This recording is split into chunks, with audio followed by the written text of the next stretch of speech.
서울시 교육청이고요.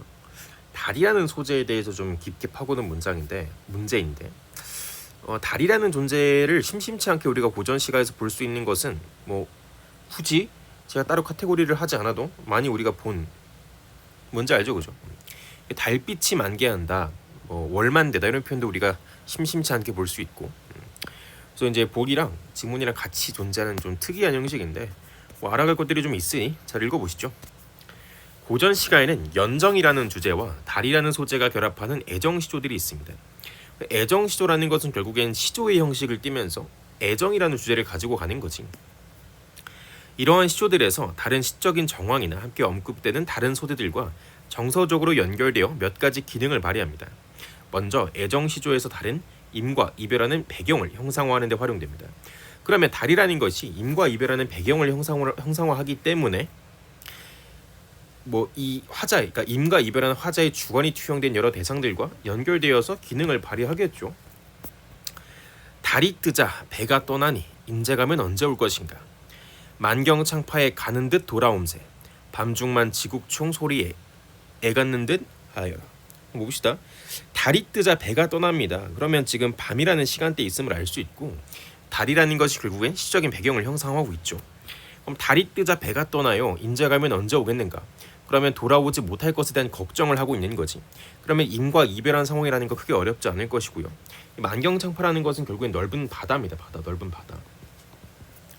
넓은 바다에 가는 듯이 돌아와라. 그럼 결국 이 시조의 화자는 어때요? 이미 돌아왔으면 하는 소망을 가지고 있고 떠나갔으니까 그리움이 있을 것이고 결핍, 뭐 지향 괜찮으시죠? 그래서 이제 가시조를 통해서 우리가 뭘 할 수 있는 거야? 달이라는 것이 결국엔 임과 이별하는 배경을 형상화하는 데 활용이 되고 그런 상황에서 임과 이별하는 모습을 묘사해 주기도 하는구나. 가의 달은 화자와 임이 달밤에 이별하는 상황을 형상화하는 데 활용되는 소재로서 역할을 담당하고 있습니다. 이렇게 쓸 수도 있다 이 소리겠지 지금. 다음으로 애정시조에서 달은 화자의 정서를 불러일으키는 요인이 되기도 합니다. 객창에 돋는 달에 두견이먼 우지진다. 엊그제 님 여희고 하물며 객리로다. 밤중만 난간에 의지하여 지는 달만. 그럼 지금 화자는 어떤 상황이에요? 창문에 달이 돋아 있고 이 상황에서 두견이라는 것은 우리가 두견새 많이 했죠, 그죠? 접동새. 이 두견이만 우지진데 그러면 이러한 시간적 배경에서 누구를 떠올린 거야? 엊그제 여인 임을 떠올리는 거야. 그러면 이러한 시간적인 배경에 의해서 이러한 생각을 환기하게 되었으니까 요 보기의 내용 괜찮을 것 같습니다. 그러니까 하물며 객지가 무슨 말이야? 그러니까 임을 여였는데, 그러니까 이미 돌아가셨고 임과 이별했는데 하물며 내가 고향이 아니고 객지에 와 있어요. 그럼 당연히 외로움과 쓸쓸함이 좀 부각이 될 것 같은데. 다 주렴에 비친 달과 멀리 오는 옥적 소리 천수만한을 너 어이 도도는가 천리에 님 이별하고 잠 못 들어 하노라. 주렴에 달빛이 비치고 있고 옥적이라는 것은 옥필인데요. 옥필이 멀리서 옥필이 소리가 쫙 들려요. 그걸 들으니까 어떻게 되는 거야? 가득 찬 한, 임과 이별한 그 한을 쫙 돋게 되는 거예요. 돼? 그러니까 지금 뭐라고 표현하는 거야? 주렴에 비친 달과 멀리 오는 옥적 소리를 너라고 표현해놓고 너가 어떻게 그런 감정을 나에게 돋게 만드는가? 그러니까 임과의 그리움이 쫙 올라올 것이고 임과 이별하고 잠을 못 들어 하노라라는 화자의 모습이 제시가 되고 있는 거지. 되죠?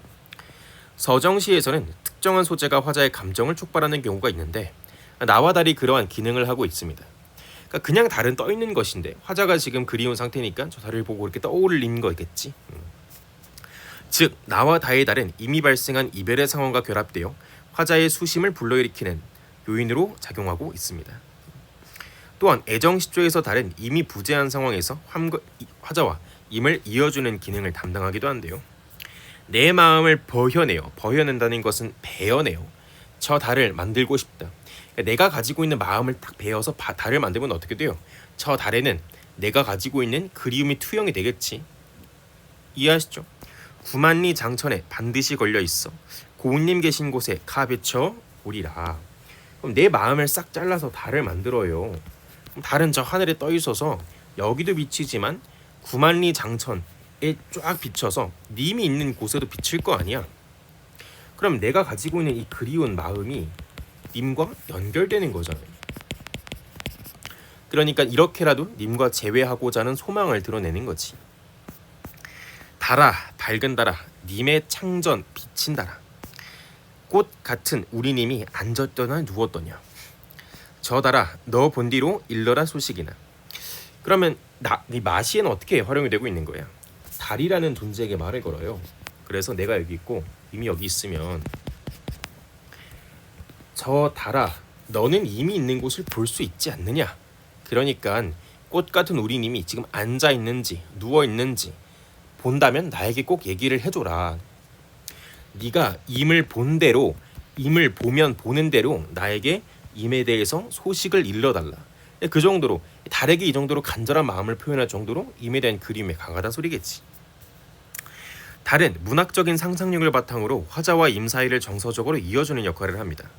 달은 서로 다른 공간에 있는 두 사람이 동시에 바라볼 수도 있고 또 두 사람을 동시에 비춰줄 수도 있습니다. 그래서 라와 마의 화자는 임과 떨어져 있지만 임 역시 어느 곳에서든지 달 아래 있을 것이라 생각하고 달을 통해 두 사람은 이어질 수 있다는 상상력을 발휘하고 있습니다. 결국은 이제 그리워하는 화자 중심으로 돌아가는 거겠죠, 그죠? 지금까지 언급한 애정 시조에 나타나는 달의 작중 기능은 작품 중입니다. 작품 중. 이 작중 인물할 때 작중이에요. 우리 문학에만 존재하는 것은 아닙니다. 이 연정이라는 주제와 달이라는 소재가 결합한 시간은 수천 년 동안 여러 나라에서 창작되고 향유되었습니다.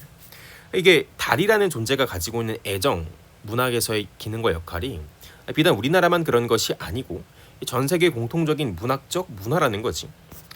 그러므로 우리의 애정 시조와 달을 바라보며 그리워하는 외국의 시각에 비교해서 읽는 활동은 한국 문학의 보편성을 파악하는 데 도움이 됩니다. 그러니까 이게 무슨 말이야? 우리 문학에 담겨 있는 소재가 외국 문학에도 담겨 있으니까 우리 문학에도 저기 문학에도 저 나라 문학에도 등장하니까 그 소재가 보편적이다. 동의할 수 있죠. 우리 애정 시조에 나타나는 달의 작중 기능들은 중국의 당시나 일본의 와카 문학 등에서도 그 사례를 발견할 수 있습니다. 외국 문학에서도 우리의 달에 대한 인식, 달의 활용법을 활용할 수도 있다 이 소리겠죠. 이를 통해 시대나 나라가 달라도 문화적으로 공유할 수 있는 보편이 존재함을 알 수가 있습니다. 결국은 이제 이 세트에서 말해주고 싶은 것은 달이라는 것이 이런 주제들에서 어떻게 활용이 될 수 있는지, 그리고 그것이 비단 우리나라만의 활용법은 아니라는 것. 이 보편성이라는 것도 분명히 우리가 고려를 해볼 수 있다.